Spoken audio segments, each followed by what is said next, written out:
और प्रत्येक शिवरात्रि अलग अलग फल भी देती है।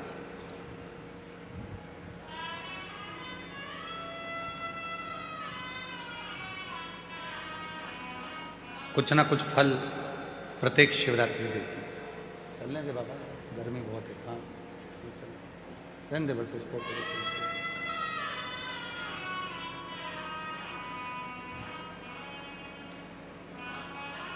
प्रत्येक शिवरात्रि फल प्रदान करती है और प्रत्येक फल अलग अलग,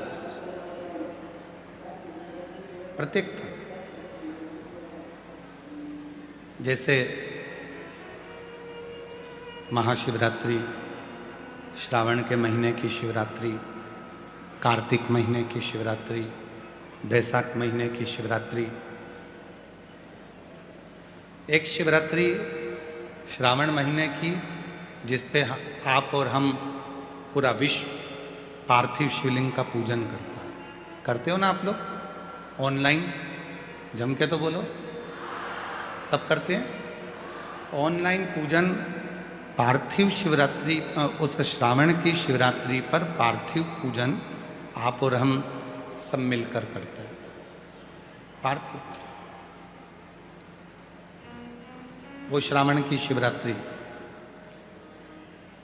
यदि कभी मौका मिले तो लिंग पुराण को और शिव महापुराण का अध्ययन करिएगा, पढ़िएगा।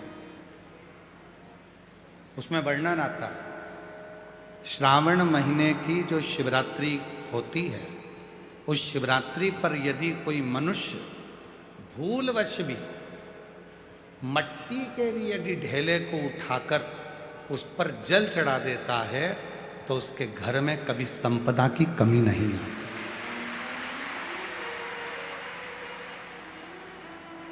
इतना श्रावण की शिवरात्रि का महत्व है।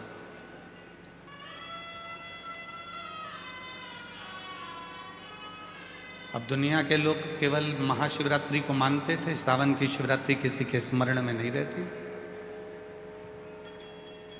और जब सावन की शिवरात्रि स्मरण में नहीं रहती थी तो वो सावन के महीने में ऐसे ही निकल जाती।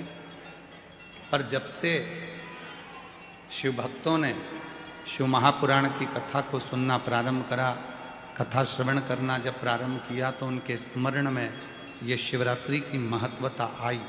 और शिवरात्रि की महत्वता आई तो आज पूरे भारत में आप जरा विचार करिएगा, कोरोना महामारी आने के बाद एक एक व्यक्ति को धन से जूझना था, एक एक व्यक्ति को कष्ट झेलना था, क्योंकि कोरोना ने हमारे संपूर्ण विश्व को नीचे की ओर ले जाकर धकेल दिया। पर संपूर्ण देशवासियों ने जब भगवान शंकर की आराधना, एक लोटा जल और श्रावण के महीने की शिवरात्रि की पार्थिव पूजन करी और अपना संघर्ष, अपनी मेहनत, परिश्रम सबने जो करना प्रारंभ करा, तो आज हमारा भारत फिर। हमारे सुपुत्र चिरंजीवी पंडित राघव मिश्रा जी से कहा कि हमने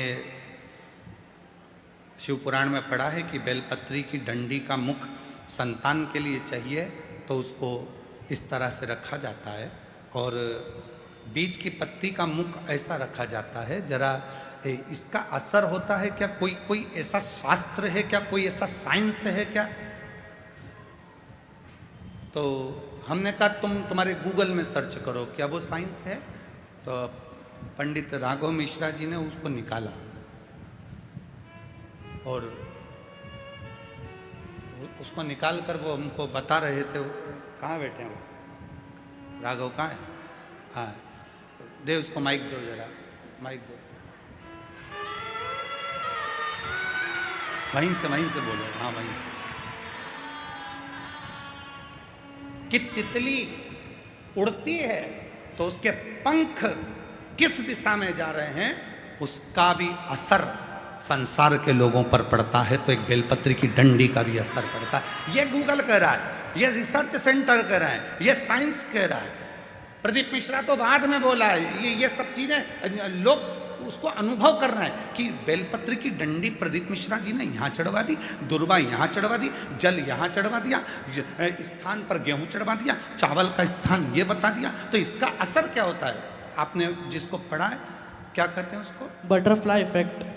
साइंस में एक बटरफ्लाई इफेक्ट बताया गया, जिसमें बताया गया कि एक चींटी अगर कन्याकुमारी में चल रही है तो उसका असर कश्मीर में पड़ रहा है। जोरदार ताली बजाकर साथ हो।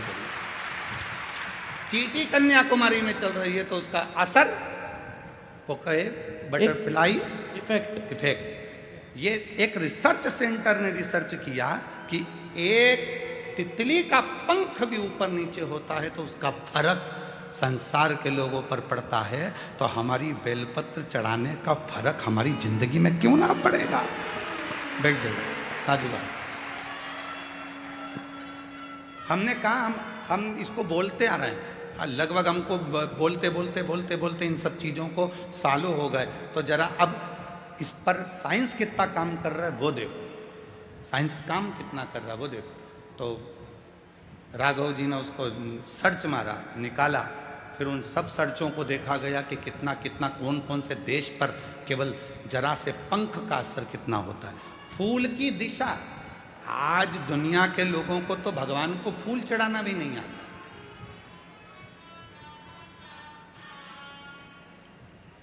हम आपसे पूछें कि शिव जी को फूल कैसे चढ़ाया जाता है, हम आपसे पूछें कि भगवान को फूल कैसे चढ़ाया जाता है, तो आप फूल दो जरा।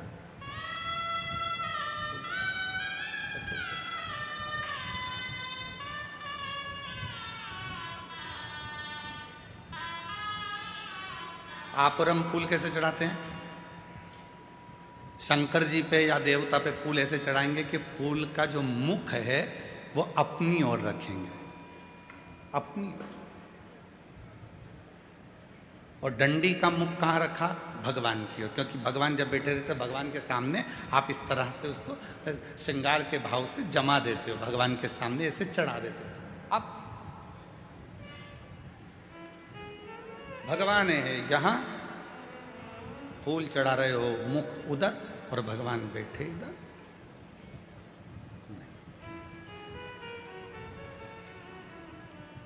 डंडी का मुख अपनी ओर हो और फूल का मुख मेरे परमात्मा की ओर हो। परमात्मा किसी को दिया जाता है तो उसको डंडी से नहीं दिया जाता, उसको पुष्प का अग्र भाग दिखाया जाता है। जब फूल का आगे का भाग उसको दिखाते हैं तो वो समझ जाता है कि डंडी में कांटे हैं और इसने अपनी जिंदगी में सारे कांटों को संभाल कर रखा है, तो इसकी जिंदगी को मुझे फूल की तरह कर देना है। वो समझ जाता है, वो समझता है। अब हम परमात्मा को रिझा रहे हैं, रोज मंदिर जा रहे हैं, भोलेनाथ जी कृपा करना, भोलेनाथ जी दया करना, भोलेनाथ जी मैं तेरी शरण में हूँ, शिव जी कृपा करना, संतोषी माता कृपा करना, राम जी कृपा करना, गणेश जी कृपा करना, भवानी कृपा करना। सबने भगवान के सामने फूलों को जमा दिया, श्रृंगार कर दिया, पर फूल का मुख परमात्मा की ओर नहीं करा।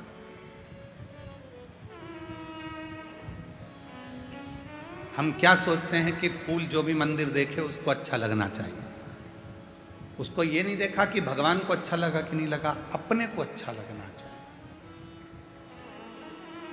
और फल हमें मिला नहीं, पूरी जिंदगी हो गई। 3 चावल के दाने का महत्व हमने पहले कहा था। एक रात